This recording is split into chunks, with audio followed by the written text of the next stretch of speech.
1996 елда Россияда милли мәдәни автономиялар оештыру турындагы федераль закон кабул ителү төбәкләрдәге татар иҗтимагый тормышына зур мөмкинлекләр ачты һәм уңай үзгәрешләр бирде.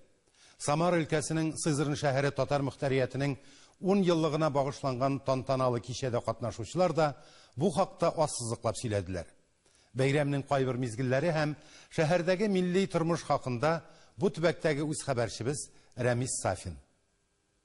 Milli автономиялар оештыру турындагы закон 1996 елда ук чыкса да, Сызранда татар автономиясе 2007 елда гына оеша. Аңа кадәр биредә Галиулла Абдрашидов җитәкчелегендәге туган тел татар мәдәният үзәге эшләп килә. Основать итеп ебәргән кешеләр монда Сызранда әле дә польза китереп торучы Галиулла бабай Абдрашитов. Ул полковник в отставке в свое время шул организовать итеп татар халкын туры юлга, мусульман ислам диненә юлына бастырып китүче шул Галиулла бабай Абдрашитов. Бирдә яшәүче татарларның күпчелеге күрше Ульян өлкәсе якларыннан килеп урнашкан. Радик Бадаев Сызранга 1982 елда килеп төпләнә. Ул вакытта Сызран әзгәнә бик актив түгел иде. Харгы вакытта караганда Сызран татарлары, мусульманнар активлар хәрби мәчетләр, безнеке бар 4 мәчете функционирует, собор мәчете. Biz yaratабыз bunday bayramlarını, birgə jыйнабыз, шунда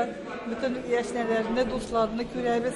2007 елда Сызранда эшләүче эшмәкәр Исур Гыйлманов үзенең фикердәшләре һәм дуслары белән бергә шәһәрдә татар автономиясен юстиция органнарында теркәүгә ирешәләр. Бүген автономиянең эшләре белән шөгыльләнүче, һәр төрле башлангычларны хуплап каршы алучы актив әгъзалар көннән-көн арта бара. Кемдер үзешчән сәнгатьтә катнаша, кемдер балаларны татар телендә сөйләшергә өйрәтә. Ә менә ашсу устасы Гөлнара Дәүләтшина Ульян өлкәсеннән Сызранга күчеп килгәннән бирле әнисеннән өйрәнгән кәсепне дуслары, танышларына да өйрәтә. Һәр вакытта да мин аларга пешерергә тырышам.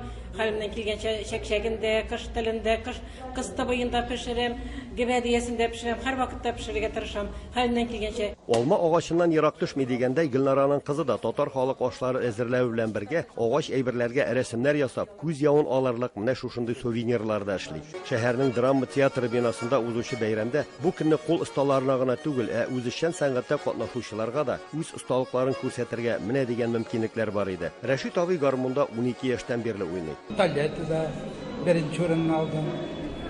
Минем 3 стипендия бар, 3-сында алдым инде уйнап. Сызранларны кытларга Татарстанның Шүпрәле районыннан да зур делегация килгән иде. Әлбәттә, аларның бәйрәмдә катнашуы очраклы түгел, чөнки шүпрәлеләр зак еллардан бирле шәһәрдә халкыбызның гүзәл бәйрәме Сабан туйган уздырырга ярдәм итәләр. Без рәхмәтлебез сезгә татарның гырыф-гадәтләрен саклап калуда, телен саклап калуда, мәдәниятен, сәнгатен үстерүгә олы өлешегезне керткән өчен.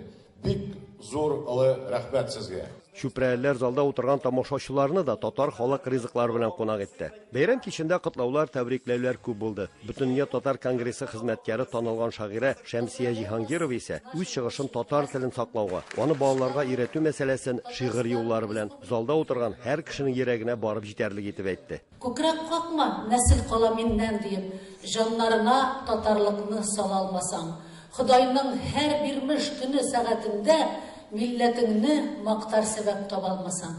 Күптән түгел генә шәһәр администрациясе Сызран татарларына мәдәният үзәге булдыру өчен берничә бүлмәдә бүлеп биргән. Бу хакта сәхнәдән шәһәр башлыгы Николай Лядин хәбәр итте. Автономия рәисе Ринат Шәрәфетдинов дуслары белән бергә анда ремонт ясаткан, өстәл, урыныклар алып куйган. Бүген биредә кичләрен үзешчән сәнгатьтә катнашучылар шөгыльләнә ала. Ә ял көннәрендә исә татар телен өйрәнү буенча балалар өчен якшәмбе мәктәбе эшли. Миндә үземдә дә 2 балам бар. Килгәндә алып киләмен, чөнки без biz садикка йөрибез, урысча сөйлибез, школга йөриләр, урысча сөйләр.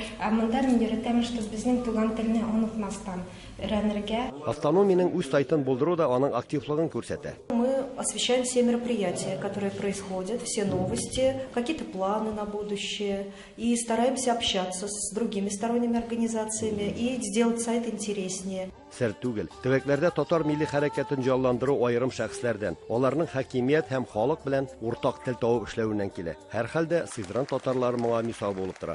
Самар өлкәсенең Сызран шәһәреннән Рамис Сафин, татарлар.